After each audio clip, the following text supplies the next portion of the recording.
Beli satu, dapat gratis 3. Pemkot Denpasar bekerja sama dengan Dekranasda Kota Denpasar menggelar Food Truck Festival di halaman parkir Pasar Badung. Dan kegiatan tersebut bertujuan membangkitkan ekonomi kreatif masyarakat, terutama di bidang kuliner. Kepala Bidang Pengembangan Sumber Daya Pariwisata dan Ekonomi Kreatif Iwayan Hendaryana mengatakan, Kreatif Food Truck Festival selenggara atas inisiatif dari komunitas food truck yang menindaklanjuti program Wali Kota dan Wakil Wali Kota Denpasar. Festival diikuti 13 komunitas food truck dari 33 keanggotaannya. Pemerintah Kota Denpasar sangat mendukung keinginan komunitas ini dengan harapan dapat membangkitkan jiwa wirausaha muda di Denpasar. Pasar Badung dipilih sebagai tempat karena dinilai menjadi titik awal untuk berkembangnya ekonomi kerakyatan. Program ini dinilai sangat bagus dilaksanakan ditambah dengan berbagai kegiatan yang dilakukan melalui Badan Kreatif Kota Denpasar. Kreatif Food Truck Festival diselenggarakan selama 1 bulan pada bulan Mei hanya pada hari Sabtu dan Minggu di halaman parkir Pasar Badung mulai dari pukul 17.00 WITA sampai selesai. Kreatif Food Truck Festival menyajikan berbagai makanan dan minuman baik hidangan khas Bali maupun masakan modern. Kegiatan ini juga menjadi ajang bagi program Pemkot Denpasar untuk mengedukasi masyarakat mengenai dampak dari sampah plastik dengan melibatkan pramuka.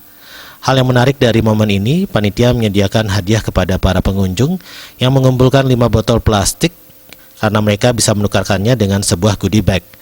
Dengan menukarkan 15 botol plastik, pengunjung bisa mendapatkan sebuah voucher makan gratis di areal festival food truck ini. Ini merupakan kerjasama pemerintah Kota Denpasar, Bekraf Denpasar, masyarakat lokal tentunya Banjar Titih di sini, dan seluruh stakeholder yang ada, terutama juga Pasar Badung di sini dengan komunitas yang ada di Kota Denpasar. Tidak hanya food truck saja, kita mengundang komunitas yang ingin ikut gabung, silakan.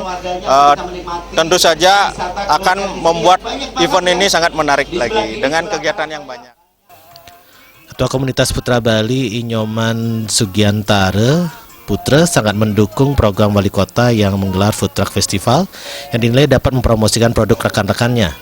Di samping itu, Food Truck Festival dapat juga menumbuhkan kreativitas olahan kuliner, terutama kuliner khas Bali. Jadi sangat terima kasih kepada pemerintah Kota Denpasar, khususnya kepada Bekraf, Badan Ekonomi Kreatif Denpasar yang telah memfasilitasi tempat ini kepada komunitas kami. Sehingga apa yang menjadi harapan kami bisa terwujud, jadi mempromosikan produk-produk dari teman-teman kami di areal Pasar Badung ini. Dan juga saya mengucapkan terima kasih juga kepada pihak Pasar Badung. Salah seorang pengunjung, Ari, mengapresiasi program pemerintah ini. Kegiatan ini dinilai sangat merangsang pertumbuhan ekonomi di Kota Denpasar. Artaya